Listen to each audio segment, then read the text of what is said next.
This is Antic, the Atari 8-bit podcast. This is Antic, the Atari 8-bit podcast. I'm Kevin Savitz. In my interview with Orson Scott Card, he mentioned that his son, Geoffrey, helped him review Atari games by thoroughly playing games, then providing a sort of executive summary for his dad, who then wrote about the games for Compute magazine. I thought it would be fun to get Geoffrey's perspective about that time. This interview took place on January 19th, 2018. I was looking over the sort of the list of podcast episodes that you've recorded, and everybody on there were these luminaries of the Atari era. And I'm like, I'm not exactly dead certain that I have something to contribute that's anywhere near the value of your other interview subjects. But since my dad did bring it up, I mean the Atari was kind of the first formative video game experience of my life. It was he around the same time he got the Atari, I think it was the Atari 800 and a ColecoVision. Both of them were open to me, to play. And the ColecoVision was nice. I mean, it had a lot of fun little games on it and stuff, but I always preferred the Atari. And I think a big part of that was because of the types of games that people were making for it.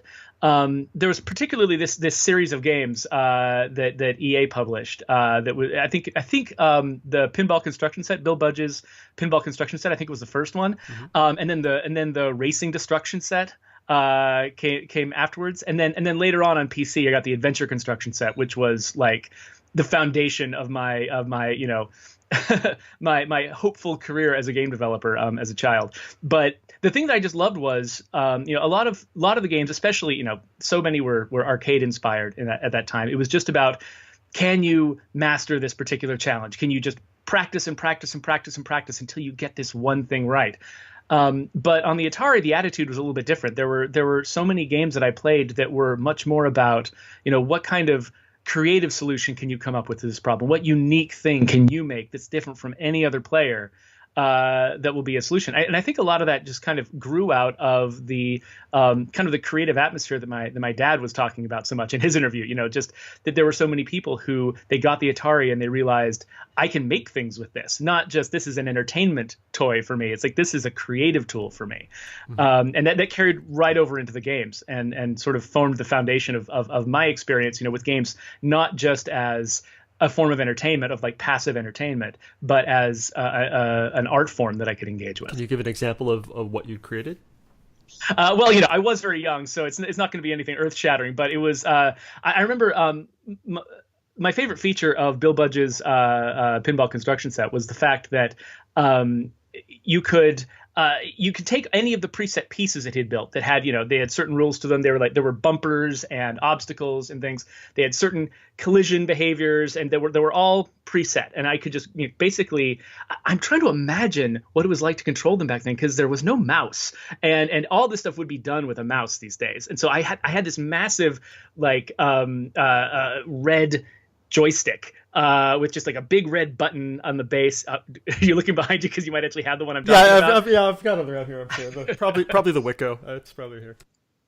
But a little white button on the top and stuff. And I was using that to basically, I think, grab and manipulate. Oh, so we had two. We had that one, but I'm thinking of the one with that had the not the ball on the top, but the long red the rod. The bat one. Yeah. The bat. Yeah, that's the one that we had both, but that was the one that my dad would yell at me for slamming on the table whenever I would lose at Joust. But yeah, so I would be using that. I would be. Man, I wish I could remember the UX of this game, but I would grab something that I wanted to place. I would position it with the joystick and place it. But then afterwards, I was actually free to pixel edit the entire board at will and do whatever I wanted. And so the changes I would make were not collision. Like I wouldn't change the way that the game played at all, but I could reskin anything as anything else. And the whole thing would still be functional. It wouldn't break the pinball game at all. And so I would be like, okay, I want to make a dinosaur pinball machine. And so I would take like a set of obstacles and sort of form them roughly into the shape of a Tyrannosaurus Rex. And then I would draw a Tyrannosaurus Rex over the pinball pieces, and then you would play pinball and it would be bouncing off the back of a Tyrannosaurus Rex, and it would be lighting up in really weird ways because of the strange interactions between, the preset stuff from the game and my weird pixel art. It would look really strange, but for me as a kid, it was just magical, you know? Nice. And yeah. That's really cool. Did so you I guess you tested games for your dad. He made it sound like you would sit and play games for hours and hours and hours, and then give him a 15-minute rundown about what was good and bad, and he would write an article. Is that true? That is pretty much exactly how it worked. Yeah. Basically, today, my life now, since, you know, in the days of Steam, where you'll have a Steam sale and a bunch of games that you've been looking forward to playing for a really long time will suddenly be super cheap, and you'll buy them all at once, and then you'll end up with this backlog of games you haven't played yet that just sits there forever, and you never get to it. Unfamiliar. So that experience was basically what my life was like as a child, because because my dad was press, the publishers would send video games to our house for free all the time, and they would stack up just inside the front door, and my job was to go and find those games, take them upstairs, and just like I had to play through every single one of them and try them all out, and the ones that I just couldn't get into at all, would discard, and we wouldn't really bother reviewing them. My dad was luckily he was sort of he wasn't trying to do what a lot of sites do today, where you got some place like Kotaku where they have to be putting up new content every single day, constantly, and the writers are just working themselves to death trying to get new content out constantly. My dad, I think he had like a monthly column, and so he could be very sort of choosy about what he cared about reviewing and what he didn't. And so usually what we'd end up doing is over the course of a month, I'd play all these games, discard the ones that weren't interesting, and then he and I would figure out like sort of a theme that united a set of games that I was particularly interested in, and I would give him the tour of those games, and he would write a themed column that was talking about, like he did one that I really liked that was about games that appealed to girls, and what he wished, because we were in a phase where games were starting to shift and being very, very masculine focused, and he felt like, why is my son playing video games all the time but my daughter isn't very interested in them? And he felt like, the games were just trying so hard to capture the male audience, they were leaving a huge segment of the audience behind. And so we found some games that were good examples, and then he came up with ideas for games that he wished that he could find, and it was a pretty cool column, and it was it was stuff like that. He would come up with sort of a theme, a thing that he was trying to accomplish with those reviews, and then I would basically feed him the foundation of it, like the bulk of the information about the games.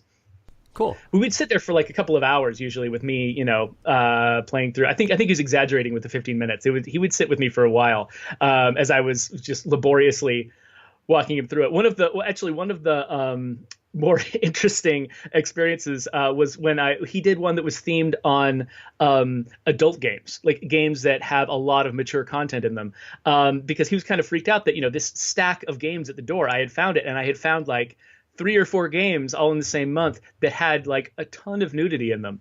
And so I had explored these games. I think I was like 10 or 11 years old. I had explored these games on my own. And then like I was really nervous because like, okay, it's time to sit down with dad and show him what I've been playing for the past little while. Yeah. And it was all just, so I was just kind of nervously like just looking at the screen, not making eye contact with him, showing him all this stuff. And he ended up writing a column about, just that people assume the games are for children, and it's easy to just not be paying attention, and you got to be kind of cautious. I don't remember what his conclusion was. I want to go back and read some of these old columns now, but I don't know. It was an interesting kind of thing to be the one who sort of knew what was going on and reveal that to my dad, because a lot of the time, for most of my life, it was the other way. He's the one who knows what's going on, and he's feeding information to me. But this is one area where I sort of like, I had actually done the footwork, and I could explain things to him, and it made me feel like an adult,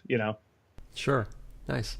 So are any of those games, adult or regular, that stuck with you? Any that you have fond memories of or bad memories of? Well, so I think that it was the games that I look back on the most now as the ones that sort of shaped me, and sort of changed the way that I was going to become, an adult who ended up, working in the video game industry, were those early games that were creative. I talked about the pinball construction set. The racing destruction set was another favorite of mine, where the way that the game worked was, you had it was all 2D graphics, but they were sort of simulating it was an isometric game. They're kind of simulating 3D just by sort of tilting everything at an angle, and you could kind of pretend you were driving around on a 3D track. But the track was all built of these modular pieces that had elevation and ramps to them and stuff. And it was doing things with sort of simulating the idea of a 3D space that I had never seen any other game before do. And at the same time, it had this elaborate level building set, set of tools that I could use to build my own racetracks. And it just, all of the parameters were at my disposal. I could control gravity. I could control, there were different vehicles whose weight and traction and all the physics of them I could control.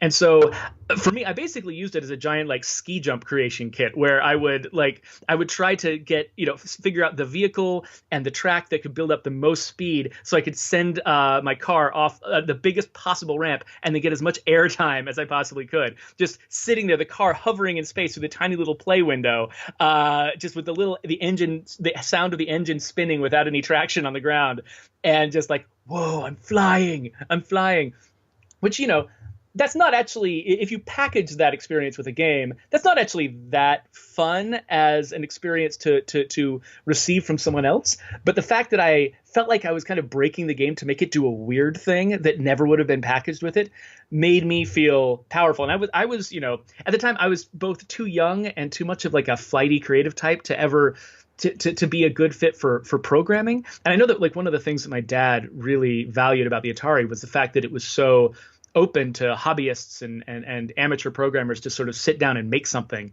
on their own. And for me, as someone who I was, I don't have the same kind of analytical mind that my dad has. I got some of it, but I don't have everything. And I position myself much more as sort of like a flighty creative type. I wasn't able to do that, and I was also just very young. And programming is something that it's much easier to do as you get older. But there was the games that people were making, the people sort of who fell in love with that creative, possibility space on the Atari. A lot of them turned around and made similar, open possibility spaces for players. And so they made these games that weren't just for me to test my skills against somebody else's creation, but they were kind of a challenge for me to create things. And so it moved on from those to we switched over to the PC with the adventure construction set, which was for constructing Ultima style games. And so I spent probably the most time working with that, which it sort of grew out of the same mindset that made the pinball construction set and the racing destruction set. Mm-hmm. And that was sort of the foundation of my sort of development as a game designer. Even though it would be years before I'd ever get an opportunity to do it as a career, that's what sort of got me thinking that way about games, of that this is something not just that I can enjoy, but it's something that I can make. And all of that grew out of that initial thing. One of the first video games I ever sat down in front of was Bill Budge's pinball construction set. So as a game designer now, I don't just want to pause that story for a minute, jump ahead mm-hmm. to currently. You're a game designer. Can you talk about who you work for? And I'm curious, do you get to create open possibility experiences for your players now? So I work at Undead Labs, and so we work on the State of Decay franchise is what we're best known for. I didn't work on the original State of Decay, which is for those who don't know, it's a zombie survival simulator where you've got a sort of a community of people of largely randomly generated characters who. They live in a zombie apocalypse world. If you leave your home, you get attacked by zombies on all sides. And your goal is to try to just help these people survive as long as you can. So you go out, you get resources, bring them back. But a lot of, and the original game had a story that you could play, beginning, middle, and end. But we found that, that a lot of people when they played the game, they weren't really playing it for the story. A lot of them would they would look on the wiki to find out when the story ends, and they would stop just short of that so they could keep playing the simulator, and they could keep their community going for a long time. And so I was hired on a couple of weeks after the original game came out with the idea that I would be working as a designer on the expansion packs. And so a lot of what we did with the expansion packs was they're called Breakdown and Lifeline, and each of them in a different way try to take the game and make it more open-ended, make it more driven by player decisions and player strategies and player creativity, because that was what people were grabbing onto the most when they played the game. So now we're working on the sequel, State of Decay 2, which we haven't announced an official release date for yet, but it's very close. And we've leaned heavily into that idea that what people really wanted from us was not just for us to tell them a zombie story, but for us to create a toolbox that would allow them to sort of, because people sit around all day, sometimes thinking about what would I do if society collapsed? What would I do if just all of these things that make my life much easier suddenly went away? How would I survive? And what they wanted, I think, in a lot of cases, was a toolbox that let them explore that part of themselves in a place where, the zombie bites were not actually going to kill them. So your dad and I had a lot of discussion about whether or not he made you a game that you had in mind, and I want to know if you remember what that game was, and if that ever happened. So it's hard for me to tell because my dad we had cartridges that we had bought that were definitely professionally published games, but we also had the disk drive where some of the discs that I would put in there had like fancy labels on them, and some of them had handwritten labels on them, and some of them were things he had gotten from work, some of them were things that friends of his had made, some of them were things that he had made, and I, as a young child, had no sense of the difference between any of them. Which was, one of the kind of interesting, great things about that era was the fact that, somebody could sit there in their garage and they could make something, and it really was indistinguishable from what the professionals were making. Like when you were building something in that era as a hobbyist, there was no reason why you had to think of yourself as being less than the professionals. And so, like for me as a child and as a consumer, like I had no idea what was made by an amateur, what was made by a professional, what was made by just a friend of my dad's, what my dad had cobbled together or modded or messed with. It was just all games to me.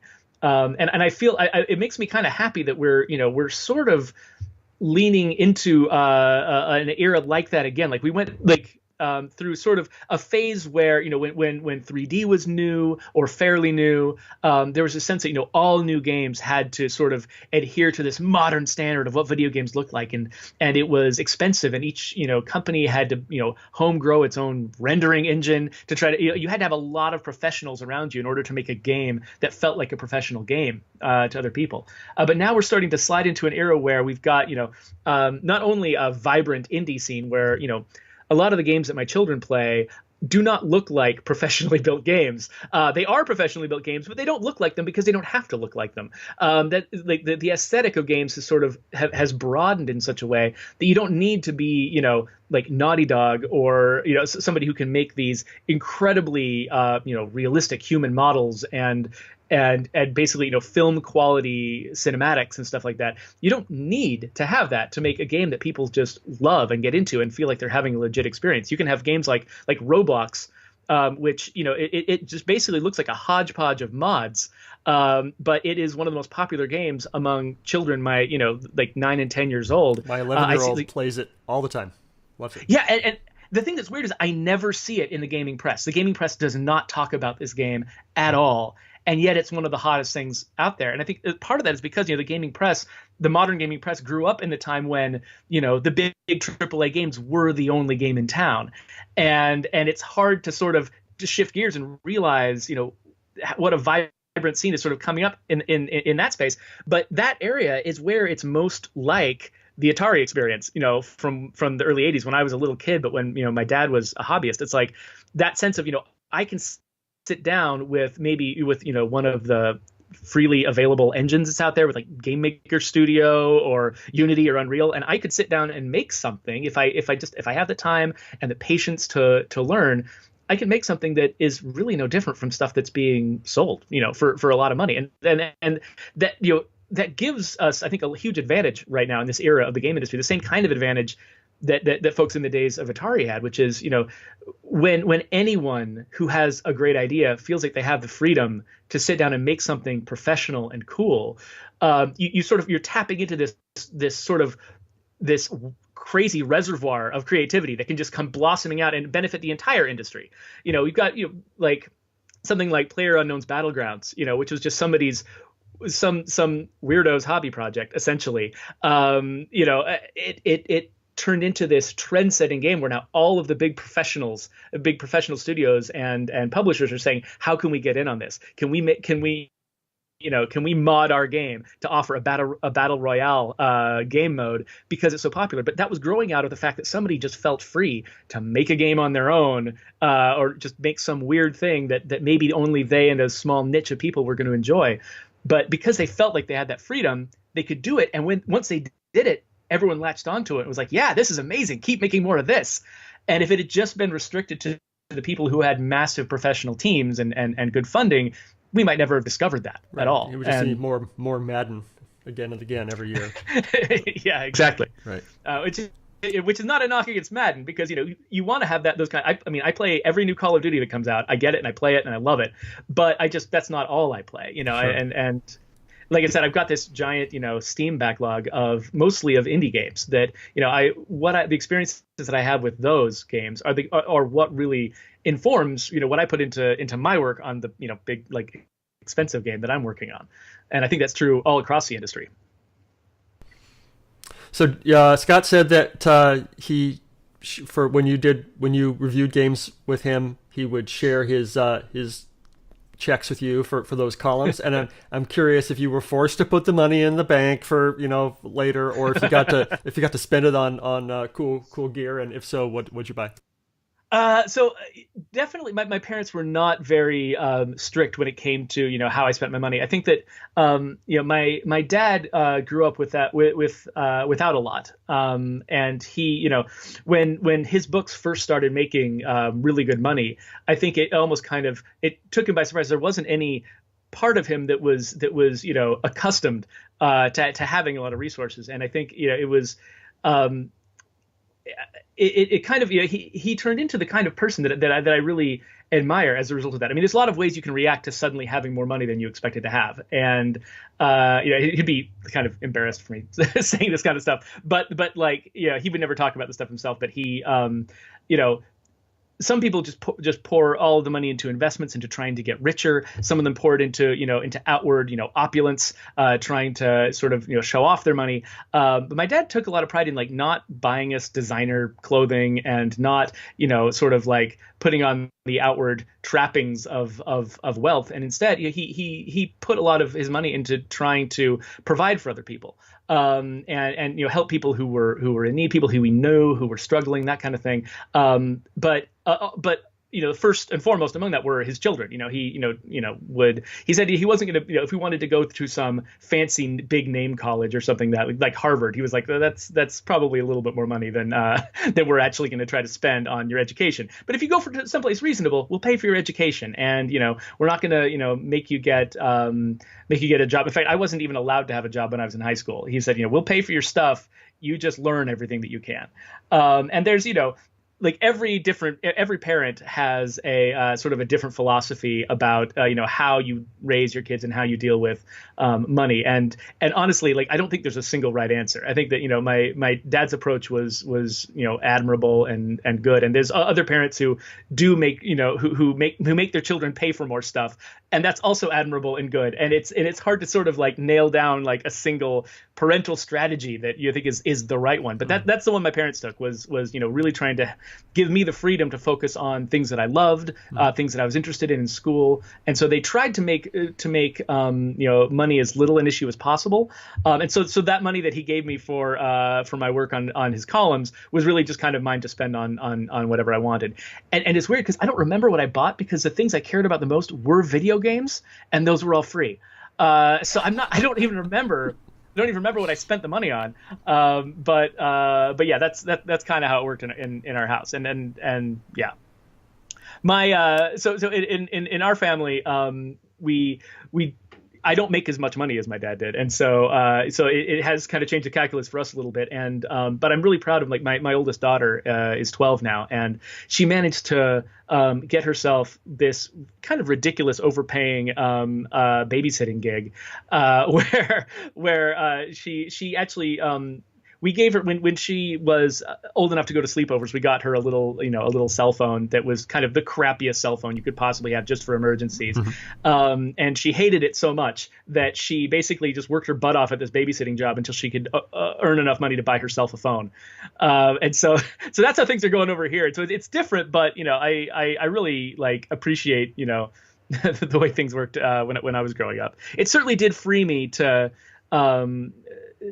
feel like, anything whatever I wanted to devote my time to, I was free to. I ended up, couldn't really think of a way to work on video games in kind of a professional skill building way when I was younger. I knew I did not have the patience to get good at the kinds of programming that I was going to learn in high school, and stuff like that. And so that seemed closed off to me. So I would spend a lot of my time making like amateur movies and stuff with my friends, because it was a similar creative exercise. It was, creating a visual piece of art for other people to enjoy, and it fed sort of the same need that I had to kind of express myself that way.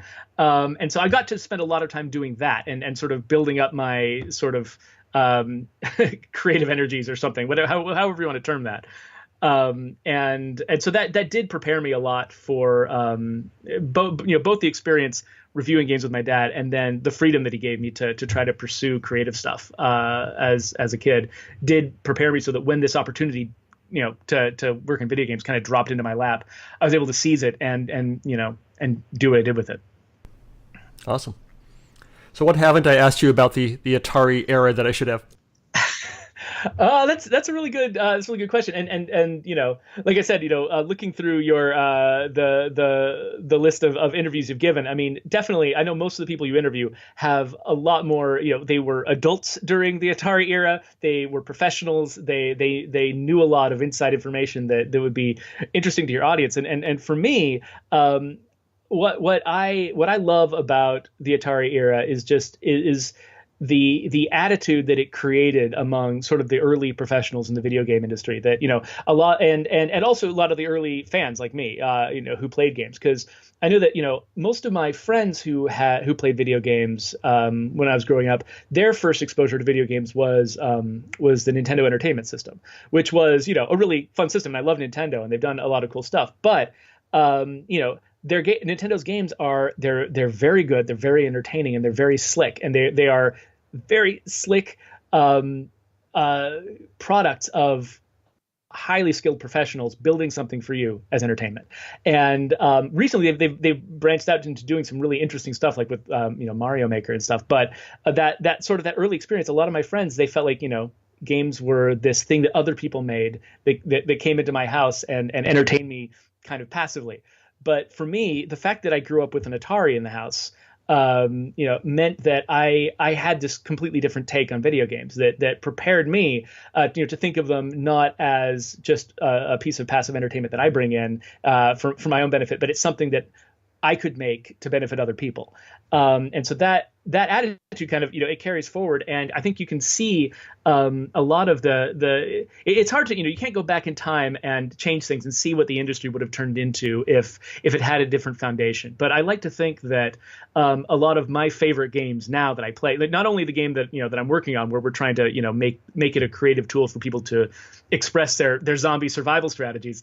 But a lot of the other games that I play, like what I've got open on my desktop right now, I've got, Oxygen Not Included by Clay, Rimworld by Ludion, Opus Magnum by Zachtronics. They're all games that are not about sort of mastering a challenge that's given to you by another person by doing it exactly right. Instead, they're these open creative tools where every individual solution is not just different in random ways, but like, when you compare my Opus Magnum solutions to, it's a puzzle game where you're trying to create machines that will autonomously build molecules out of atoms. my solutions aren't just different from my friend Jeff's solutions and my friend Clint's solutions, but there's a flavor to my solutions. There it's like, I can express myself through this game, and Jeff and Clint and Will and all my other friends who are playing this game competitively together, like we're each expressing our personalities through this game. And I think that a lot of the sort of the DNA of that kind of experience like dates back to that Atari era where there was this machine that you could get where it wasn't just, giving you entertainment, but it was also giving you tools to entertain with, either entertaining your friends, entertaining other people, becoming a professional, or just entertaining yourself, turning the game back, like the way I would make those flight levels in Racing Destruction Set, where it's like, that's not a thing anyone would ever make to entertain another person, but I was just having a blast building that thing for me. No one else ever enjoyed it but myself, but I was able to make the thing that I wanted to experience, and there's sort of a special satisfaction that comes from that. Yeah. If you could send a message to the Atari computer users that still exist, and you can right now, what would you tell them? What would you tell them? Listen, it's really cool that they have seen what's special about this platform. I think there are people who, we've been striving, companies like Epic with the Unreal Engine and Unity and folks who make Game Maker Studio. They've been striving for years to try to create a tool set that is accessible enough that a hobbyist can learn a few simple things and can create stuff on their own that feels professional, it feels rewarding, that feels valuable. And they've spent tons of time and millions of dollars trying to create something like that gives me the confidence, because for me as a non-programmer, there's a lot of stuff that I can't do, but I can sit down with one of these tool sets and feel empowered and feel good about my own ability to be creative and create things that have meaning. And I think it's really cool that your community has sort of discovered that this isn't the first time that kind of tool is available.